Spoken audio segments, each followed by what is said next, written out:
Thank you for joining us and investing some of your time in learning together. This is Alan Porter from Nuxio. I'm looking forward to this session. I'm actually going to hand it over to my partner, James, to set the ground a little before we get into the 6 opportunities in detail. So I want to hand it over to James. And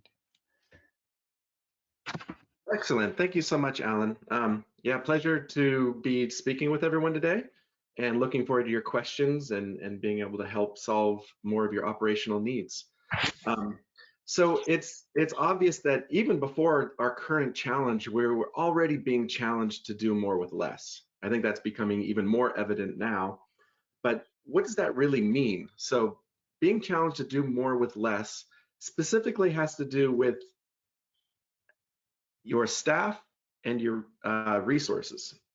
The budgets are getting leaner, the staffs are getting leaner, but the work is becoming actually more complex and more critical for your bottom line. So efficiency is the key here. We need to learn how to work smarter, not harder.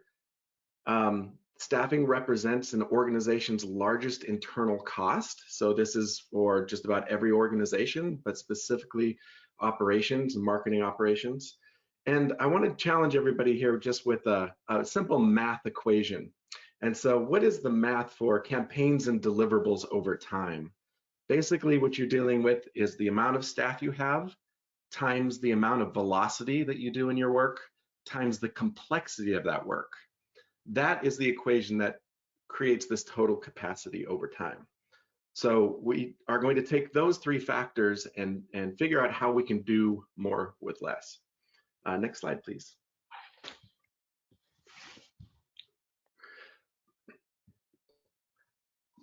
So doing more with less also means being able to deliver your products faster. Whether your product is really just the output of a campaign or it's actually the development of a new product, time to market is your organization's and your clients' #1 competitive advantage in the workplace. Reducing friction, increasing time to delivery needs to be your studio's primary goal. So doing more with less and delivering faster, what I'm seeing is that effective agencies are focusing on 3 main areas. It's the adoption of effective tools, the developing and following clear operating procedures, and automating repetitive tasks. So let's talk about the first one a little bit, adoption of effective tools. I see a lot of people these days are still using spoons to hammer in nails. And this is really the interesting thing with the current technology space. Have been so many different waves of development of technology, and everybody's adopted at different phases. We may have a lot of legacy tools or tools that aren't really being effectively used in marketing operations. And that's where I'm calling we're using a spoon to hammer in nails. So we'll talk about how Nuxio can really become that hammer, the exact right tool to drive marketing operations and provide that efficiency. Developing and following clear operating procedures. This may be completely obvious, yet at the same time, a lot of organizations really struggle with this. You know, a lot of the operations intelligence is locked in people's heads, or following operating procedures that were developed, say, 10 years ago, and it's just kind of the status quo. So really successful organizations start to look at standardizing their service packages. So they come up with templated orders, templated requests, and they drive through the automatic creation of SOWs or SLAs for your clients. And they really make exceptions the exception. So you've got packages and then just minor exceptions to make up the differences. And then finally, that automating repetitive tasks. You know, there's a surprising number of low-level tasks that can be automated. I regularly see 1%, 0 to 1% of tasks in a marketing operations department are being automated, where really about 30% can be automated. So that's what we'll look for in some further part of this presentation, is talk about how that automation can actually be driven by Nuxio. All right, Alan, back to you. All right, thank you, James. Really, what we're talking about today is how the in-house agencies are really centered at the pivotal point of the content supply chain. Really, today's in-house creative studios impact not just marketing, but the full idea to shelf life cycle, the full content life cycle, from product design all the way through to sales and customer experience. We're seeing with the companies that we're dealing with that the in-house creative studios are really positioned to make a real impact on the business. The world of creative services is changing, and it's changing dramatically over a relatively short period of time. We're seeing more and more in-house agencies moving away from being primarily regarded as a cost saver to being an essential part of growing the business, with a renewed focus on brand and business alignment that's really putting the in-house studio front and center of the content supply chain. It is really not just about taking photographs anymore. It is about being an essential part of the business. And when I talk about the content supply chain, this is sort of an overview of where we have seen the impact of content assets and rich media assets across an organization. From the three things that pretty much every organization, every company does is create a product or a service, and then make or package that product and service, and then sell it and support it. And at the center of that really is the photo studio, that's impacting and can be and make an impact in everything from developing materials libraries to doing virtual and 3D designing, and then sort of actually capturing the products and the product assets, and that influencing campaigns being used in packaging, and then all the way through to sales with content hubs, and also driving product knowledge at the point of sale, and with the sales associates and the folks on the customer support desks and so forth. So really, the photo studio can really be positioned at the center of the whole content supply chain. And we think that that trend really helps introduce a new way of thinking about the photo studio and what it can do. So we're going to walk through each of these 6 areas of that we believe are opportunities for growth in the photo studio. I'll talk about them a bit, and then James will sort of jump in with some practical examples of each of them. So we're going to talk about planning for growth, building partnerships, driving business alignment, involving the business, protecting intellectual property, and managing the risk of the business. And these are all areas where we believe that the in-house agency, the in-house photo studio, can really make a huge difference to the organization. So let's start off with planning for growth. As I just mentioned, that the business is changing rapidly, and the number of delivery channels for your assets is really increasing exponentially. And when you add in the growth of different delivery channels, the demand grows even more complex. So to manage that growth, what we're suggesting really is doing a first audit what you have in your current delivery paths, and sort of extrapolate to figure out where the gaps are in meeting not only your demands for today, but where the gaps are going to be in meeting the demands for tomorrow. And then use that analysis to really understand your future needs for staff, technology, and where improved processes and automation can help.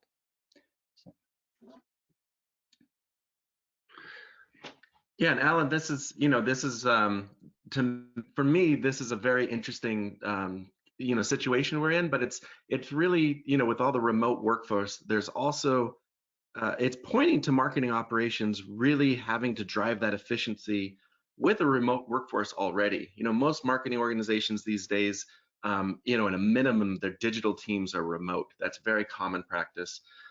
In order to grow and scale up your resources, you have to be able to do that very quickly. And that means bringing on vendors, bringing on freelancers, being able to spin up those activities with those freelancers or remote workers very quickly. I've got a client story about this. So we went into a large marketing operations client, and they had this mix of 70-30. So 70% of their local resources were working on projects, and 30% at any given time were remote resources. And it was very awkward, in email chains and spreadsheets and other tools to coordinate that work back and forth. So we went in and we noticed that, they were using all these old tools, doing things in an old way. They couldn't compete with their other internal agencies, which is very interesting. So it becomes very awkward when your own internal cost is higher than another agency in your organization, or even more awkward if your internal cost becomes higher than a vendor that you're outsourcing to. So they couldn't really compete with themselves or with the vendors they were working with. So they were regularly losing bids for their work. Their margins were incredibly low because their efficiency was low. Their chief operating officer came to us and said, hey, we need to increase our efficiency and our time to delivery, or we're not going to survive. So what we did is we went in and we did a discovery. We identified all of their steps end to end in what I would call their most common end-to-end process workflow. And we identified 186 steps it took for them to drive a campaign, 186 different steps of coordination with internal and external resources. And of those 186 steps, only 2 were automated. And so this became very obvious that if we put in the right tools and the right solution and started working towards automation, we were going to gain those efficiencies that were required for them to survive and compete and actually increase their margins quite a bit. So over time, we were able to help them increase those steps to about 30%, and automation really made the biggest impact there. The other thing that came out of that is the 70% of steps that were manually done became clearer. The operating procedures became a lot clearer as well. So here, I believe this is where Nuxeo and its best of breed technology really excels with its workflow and automation engine, and the ability to manage that entire life cycle of content from ideation to delivery. And this is to me is the most exciting thing about Nuxeo, is we can really begin to identify and manage all of those steps in conjunction with content and look towards automation. So the potential wins here are just tremendous for any organization that needs to become more efficient and start to automate. Cool. And actually, yeah, what you were talking about in terms of, you know, having to deal with external creative agencies and freelancers and so forth really brings us to our sort of second point, which is around building partnerships and planning for partnerships. We really believe that you know, as well as planning for growth, you really need to build those partnerships. You know, and part of that is really implementing an agreeable division of responsibility between the marketing organizations, the in-house studios, and the external agencies and the freelancers, that results in a productive relationship where you know, hopefully you're moving away from that internal competition that you were just talking about, and actually and that competition is being replaced by cooperation aimed at really improving the creative work across the organization, both internally and externally, and pulling all that information together in the way that you were just talking about. Yeah, thanks, Alan. And you know, I think this partnerships is critical. And you know, for a lot of really large enterprises, that partnership is often an internal partnership. You know, there's still very siloed business units and organizations. And then of course the onboarding of remote workers, freelancers, the gig economy, and those digital teams. This is just becoming more and more important. And the other thing that, from a technology perspective here, is as you're moving toward processes where you need to very quickly onboard vendors, freelancers, or other internal resources, one very important thing is to have those very clear processes.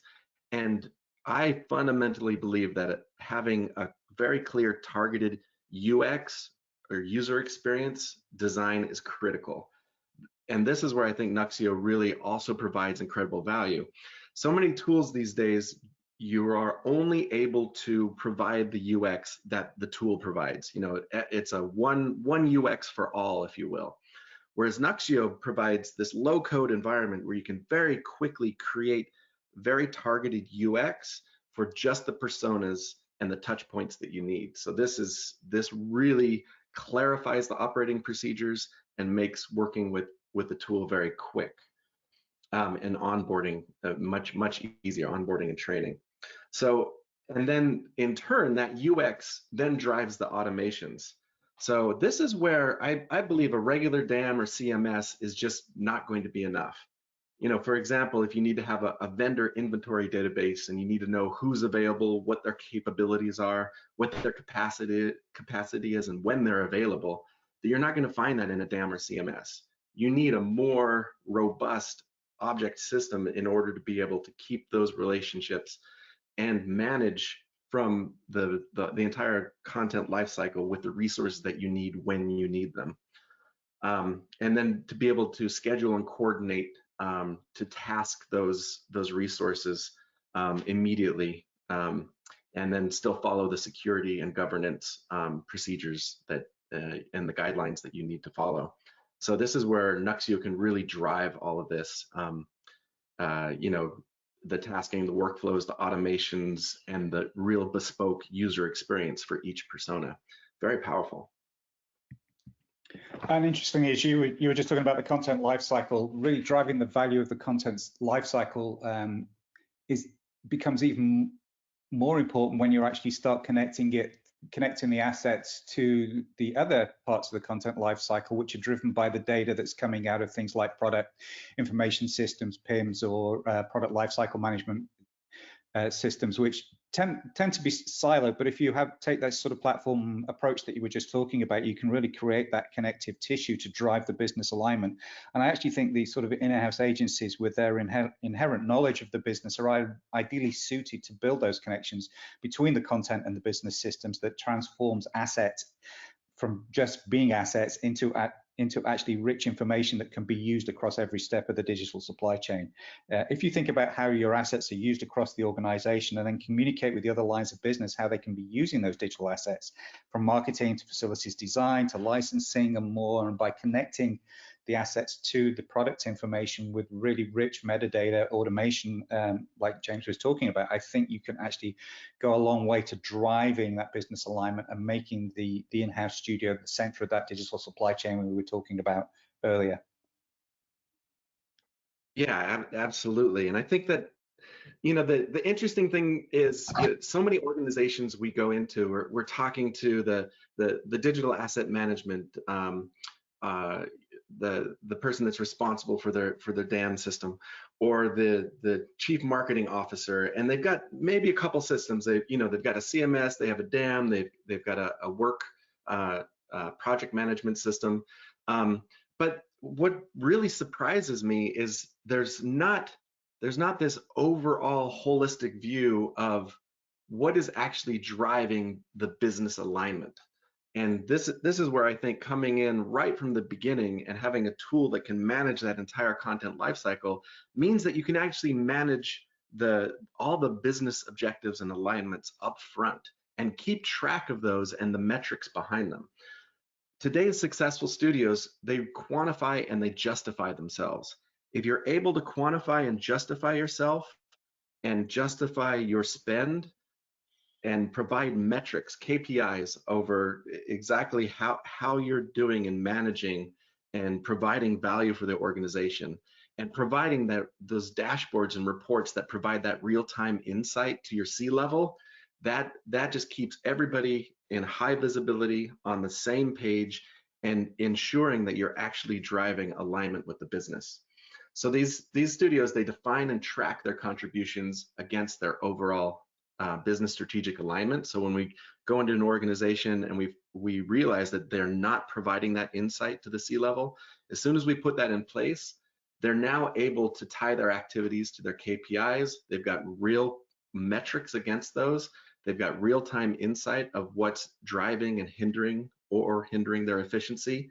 And then they're actually able to stage interventions to say, okay, we want to try to increase efficiency, say, in this particular type of deliverable.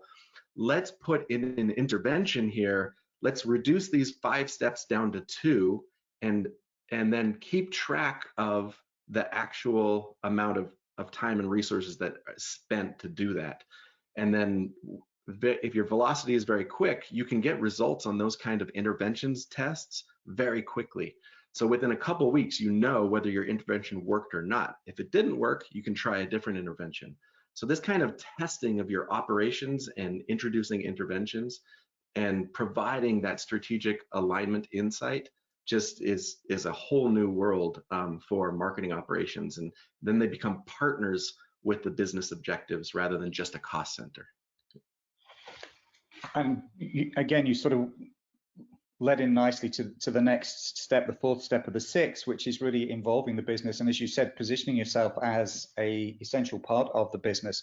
And one of the areas that actually we found that in-house studios can really make a huge difference is by taking ownership of a common review process. A lot of companies have disparate, different siloed review processes, but by the studio actually taking ownership of that and managing a common review process, they can really ensure that those involved understand the business needs and can define and develop a much more efficient way of involving the business as part of an overall review process, and making it quicker and more efficient, as you were talking about, reducing steps or using parallel reviews and understanding what needs to go to legal and what doesn't and things like that. So really, by building on the knowledge that an in-house studio has, they can really involve the business in a way that what we've found is usually one of the biggest roadblocks in efficiency is by having complex review processes that are driven by old technology.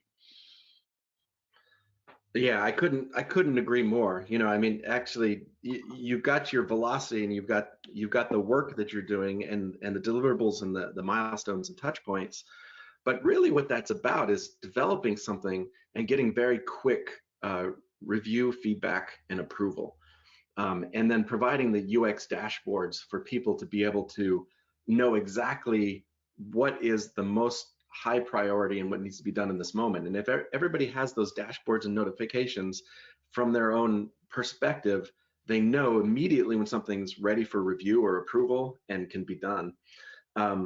And then, you know, this is not just creative and production reviews, but it's also about legal, regulatory, you know, strategic reviews, those business alignment reviews, and those things can actually happen in parallel rather than serial. A lot of people have review and approval tools that can do things, you know, step by step. You know, have the creative do the creative first, and then we have a creative director review, and then that goes into the production studio, and we have production review. Those sort of serial reviews are kind of obvious from a production standpoint, but when it comes to legal, regulatory, and these business strategy reviews, they can actually happen in parallel at the same time these other activities are happening. That way, we can very quickly catch if something's not in alignment and be able to react to that and get things back on track. And that's really where Nuxeo it really excels with these parallel processes. So the ability to handle multiple parallel streams of visibility, activity, reviews, and approvals is really quite spectacular.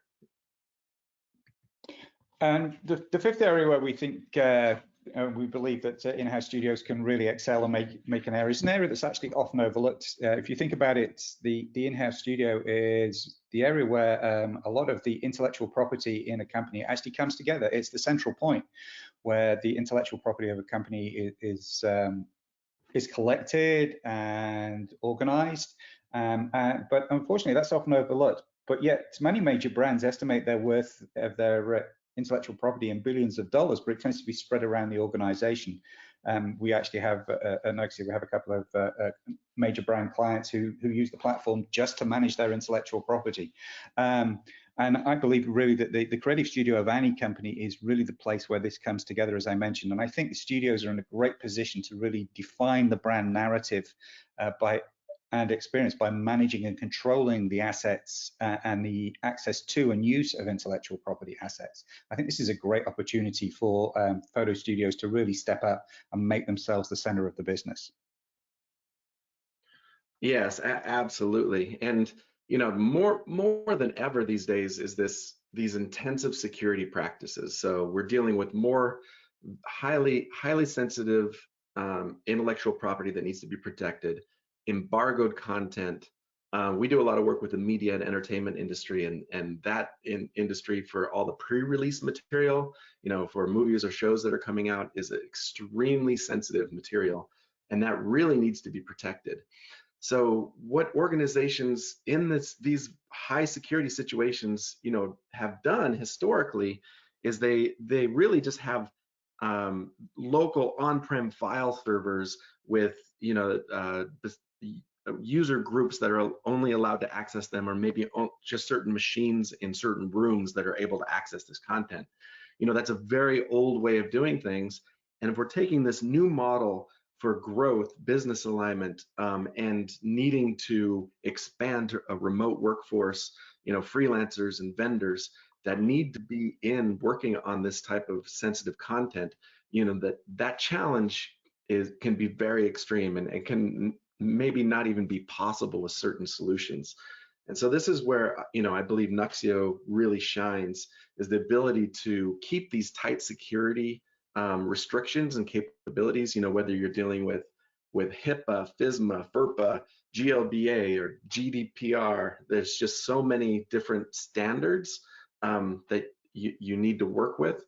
And the security model within Nuxeo has these amazing capabilities through the content lifecycle, where you're able to very targetedly say, just this piece of content in just this campaign will be available to just this one resource for just the time they need to work on it. As soon as they're done with it, or as soon as the project is done, that content is completely pulled back and managed and governed by Nuxeo. So that's just really a very unique capability of the system.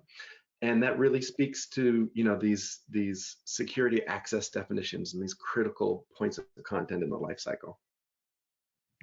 And I think that leads into our last point, and really, I think this is another area where the in-house studio can really take a lead, is actually by taking a lead with a visual content strategy around the use of the rich media assets to reduce this. Nobody wants to be the person who cost the company money and fines because the wrong image was posted in the wrong place. And I think the studio is in the perfect position to manage that and really help with developing the correct metadata models that are applied and used correctly to the assets. And equally as important, not where assets should be used, but where assets can't be used, or you just touched on it, security and legal and regulatory restrictions around the asset and the asset information. And I think the in-house studio can really help develop the proactive processes for the distribution of assets that manages risks rather than reacts to it. I think you, James, you have this great saying, which I'm going to steal right off the bat, which is really thinking about the management of your assets as an insurance policy for the enterprise. I think that's a great way of putting it. Yeah, precisely. It's very interesting when we're talking to organizations about managing their usage rights. There are best ways of doing that, and there are some solutions that are really good at it, and others are not. But what's interesting is, the cost of implementing that can seem like a hindrance. It's like, why would we spend money on that? Whereas if you look at it from an insurance policy, it becomes obvious that that's what needs to be done. And in today's security environment, that's precisely the case.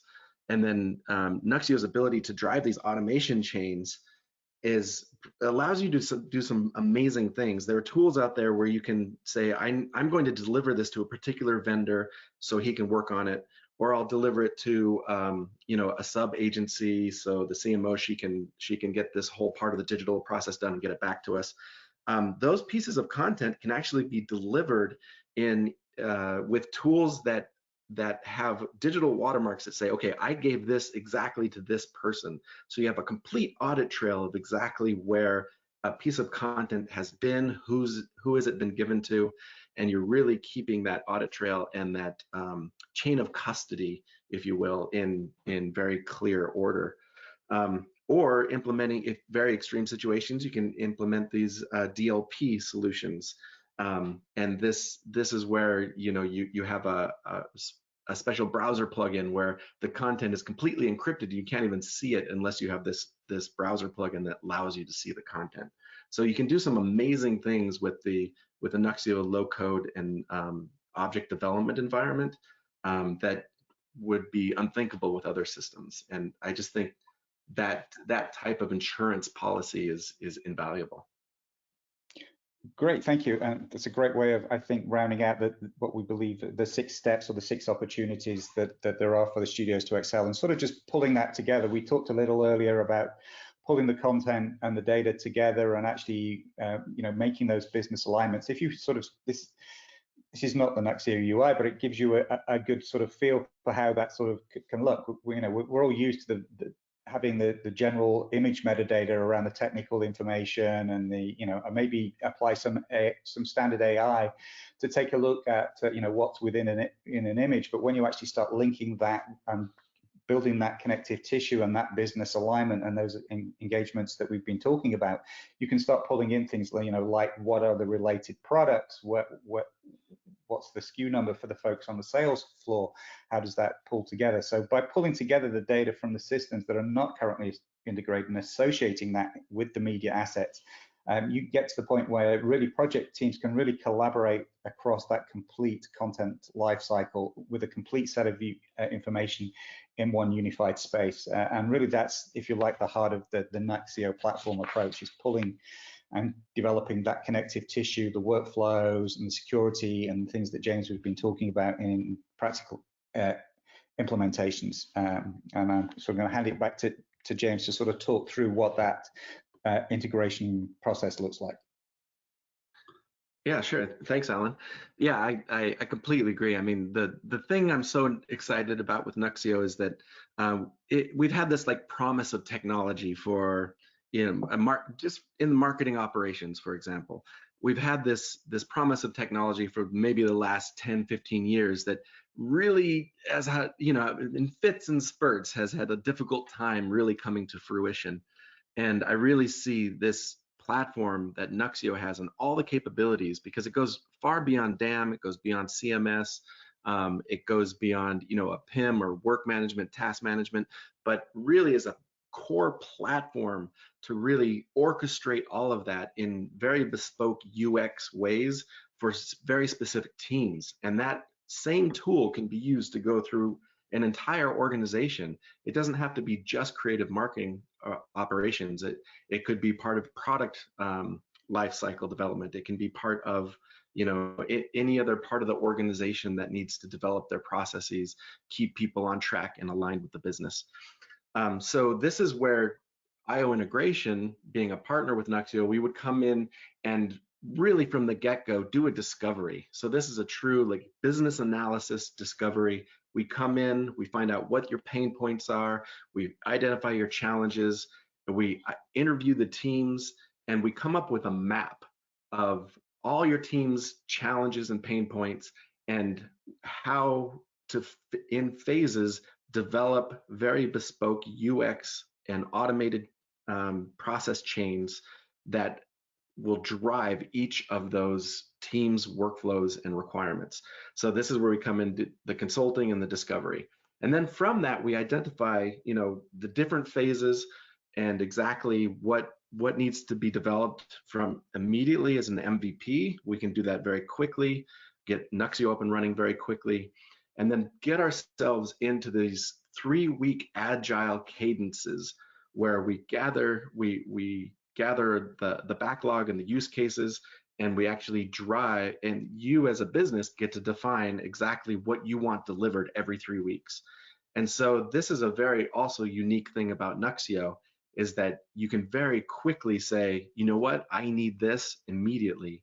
And then within just a couple weeks time, you have it and you're up and running with it. So, you think about all the different platforms out there and how every now and then, every week or so, you get a new feature introduced.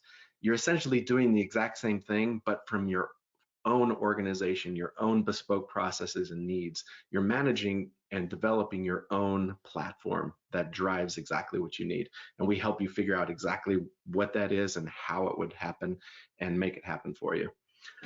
And then once we do the rollout, then we really can provide bespoke training. We can do rollout assessments and provide 24/7 global support. We've got people all around the globe, offices in California and Texas, St. Louis, London and Sydney, and really do provide that 24/7 support. It can be a platinum contract we have, means you can call us and get a response within 15 minutes on any ticket. So we really provide that immediate support.